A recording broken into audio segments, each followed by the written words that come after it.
पण कोणतीही स्पर्धा म्हटल्यानंतर ज्यावेळेस आपण मिळेल असं काही सांगतोय, 2 दिवसापूर्वीचा तुम्ही पेपर वाचा. या 2 दिवसाच्या पेपरमध्ये याच विराट कोहलीच्या निमित्तानं संबंधाने एक बातमी आहे. बातमी काय आहे? बातमी अशी आहे की विराट कोहलीनं विश्वविक्रम केला. काय बातमी आहे?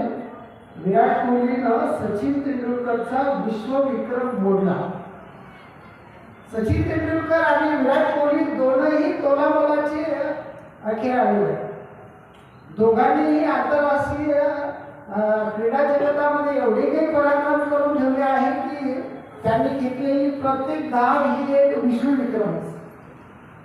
बातमी काय आहे? बातमी अशी आहे की विराट कोहलीनं सचिन तेंडुलकरचा विक्रम मोडला. काय विक्रम होता तो सांगेल का?